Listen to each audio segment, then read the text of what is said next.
It has been 48 hours since the Trump assassination attempt. While the suspect has been killed and identified, the motive of the assassination attempt still remains unknown.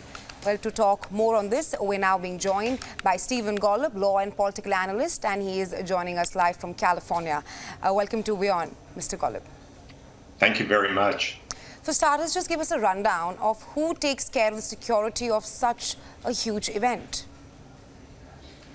Boy, there's some head scratching going on over here about that, but ultimately it is the Secret Service, the President's security detail, which is supposed to be in charge not just of presidential security, but of security for major political candidates, certainly including Mr. Trump.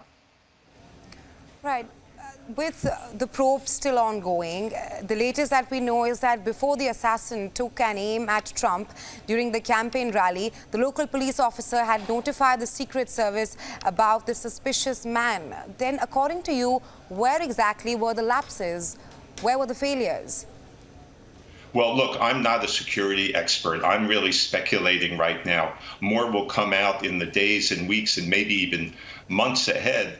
But it does seem that at the very least, there was a lack of coordination between the Secret Service and the local police about what the protocol was. The specifics that we do seem to know so far is that a number of people at the rally or just outside the rally saw this person, the gunman on the roof, alerted police maybe a couple of minutes before the shooting began, and it's unclear whether the local police acted instantly, whether they alerted the Secret Service instantly, whether they were supposed to first check it out before sending out any alerts. That's still a little unclear what the protocol was. Right. I also want to seek your assessment on this fact that questions are also being raised on the delay neutralizing the shooter, despite his moving over several rooftops around the campaign venue to take an aim. The local police officials there, they did find a suspicious man before he could shoot Trump at least 8 times, after which he was neutralized. So what was the delay? Yeah, that's a good question. It seems as though perhaps, and this is where we get into what the protocol might have been, that the police first had to ascertain, or felt they had to ascertain, was there someone actually on the roof? Or were people just imagining things or mistaking some other object for it being a person? And that might have been the delay. Again, I'm just speculating here that they took a crucial minute or 2 or 3 to first make sure for themselves, the local police that is, that there was someone on the roof. And that might have made the difference between stopping that person and, on the other hand, letting the person go ahead and fire away. But there are also questions being raised on the use of local police officers for such a huge event like the rally of Donald Trump in Pennsylvania, because the local police officers, they don't have the expertise like that of the Secret Service. Yeah, I think it is pretty standard to, at the very least, coordinate with the local police officers. That is, for the Secret Service to do so.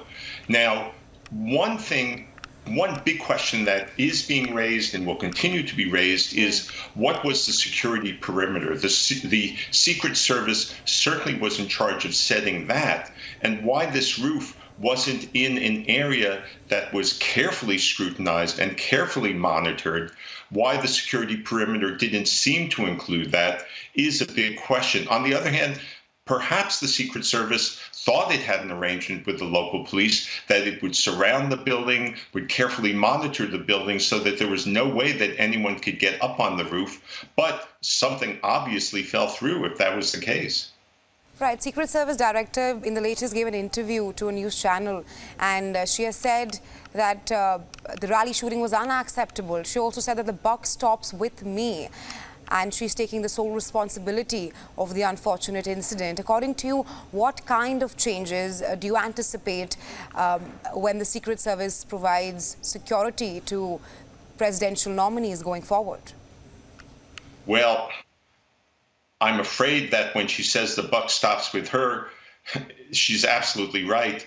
And one immediate or perhaps fairly soon change, fairly upcoming change may be that she is out of a job, or at least demoted or removed from being the head of the Secret Service, because it was ultimately her responsibility to make sure that the candidate, that any major candidate, is protected. And she admitted that it was her responsibility. I would not be surprised, in other words, to see her resign within the coming days or weeks. Right. According to you, what kind of an impact will this assassination attempt on Trump have in the campaigning going forward? Oh, it'll be multifaceted.